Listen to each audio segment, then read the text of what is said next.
Just really quick, just to start off, can you just give me your reaction to the executive order today?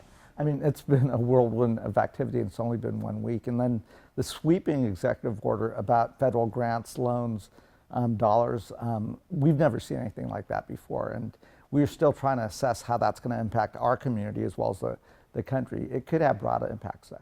The California Budget and Policy Center says a third of the budget is federally funded.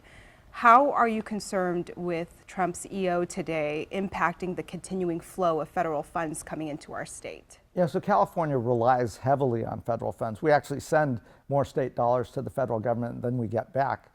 But important transportation projects, we've gotten tens of millions of dollars for the airports here in Sacramento. Are those dollars going to come to us? Road projects, and then simple things like student aid, things like that we've been getting calls in our office on. Again, this order could have broad impact all across this state, all across this country. You as a member of Congress, what do you do usually to try and get federal funding for our state? So my job is to go out there and advocate on behalf of Sacramento County, our constituents, our region. So, as we put together infrastructure bills, as we put together, college funding, research funding, our job is to go out there and try to get those grants and those dollars. And the law does say, Congress passes the laws, appropriates the money, says where it should go. And then the president's job is to implement that. So we're going to fight the president on this.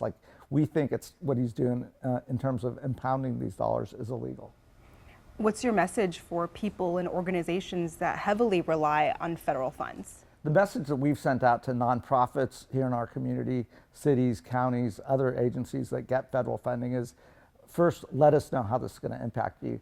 Then we will start reaching out. We'll reach out with our colleagues. It's not just going to be limited to Democrats. So Republican members of Congress, their districts are going to get impacted as well.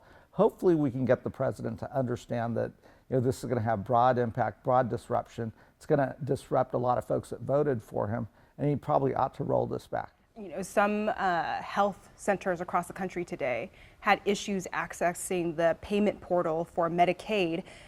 People are concerned about their health care, especially here with Medi-Cal. Should they be worried? We're all worried. Yeah, the president said it's not going to affect Medicaid or Medi-Cal here in California or Medicare recipients, Social Security recipients. The truth is, it is going to have impact. He had a federal freeze on hiring folks. That's going to slow down claims. That's going to slow down veterans getting their benefits. And again, we're willing to work with the president to try to improve the efficiency of government, to improve services. But broad strokes like this are going to be counterproductive.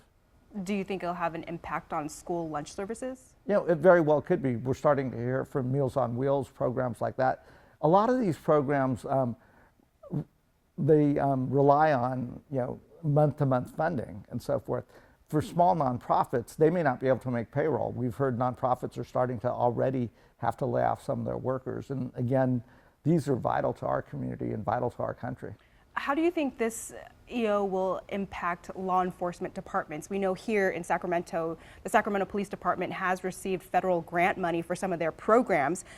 Do you think this will impact law enforcement departments like Sacramento Police? We always go after funding for law enforcement, for police, firefighters, and others. And there are federal components that allow them to do the hiring that they need.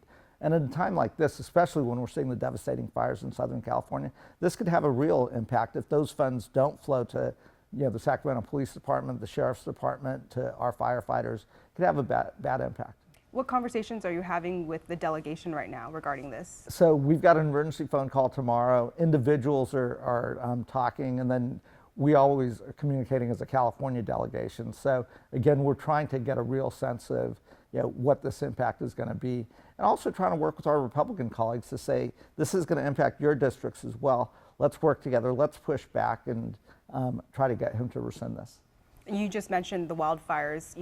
Of course, recently President Trump visited California to check out the damage, and he did promise the state federal funding to recover from this wildfire. But moving forward, do you think this executive order will have an impact on wildfire coverage? Again, we've never seen anything like this, so it broadly affects all federal dollars that are going out there, including dollars for disaster aid. Again, now's not a time for us to play politics. I'm willing to work with the president on making FEMA a more effective organization, streamlining it, getting aid and disaster out to those that are affected as quickly as possible, this isn't the way to do it. And just as you were coming in, we saw that a judge had blocked this executive order until Monday. I mean, can you react to that? You know, so having the federal courts step in here is absolutely necessary. We think this order is illegal. There's something called the Impoundment Act of 1974. It says that Congress passes budgets, appropriates the funds, and then the president's supposed to implement those funds. He doesn't have the ability to say, hey, I'm not going to follow what Congress told us to do. And during the press conference today with Trump's press secretary, she did say certain things won't be impacted, like Medicaid and Head Start, other programs. But we're seeing some confusion here. I mean, what are you hearing on your end? I'm hearing the same thing. I've seen reports that Head Start programs, this is a program that's vital to our children and educating them. Those funds are being slowed down because computer systems are being slowed down, right? So we're hearing that across the way. Meals on Wheels, they said it wasn't going to impact Meals on Wheels. Talking to Meals on Wheels, you know, they're worried about whether they're going to get their funds, whether they're going to be able to serve the meals. I guess last question for me, at least, there's a lot of confusion right now. What do you have to say to the people watching who are confused about if whatever they're receiving might be stopped? I mean, for the folks here in Sacramento County, we've sent out a broad email to stakeholders, nonprofits, cities, counties, others that rely on federal funding. We've asked them to stay in close contact with us. If they are seeing delays, report those to us so then we can actually try to go to the agency and make inquiries. But do reach out to your members of Congress. Do reach out to our office.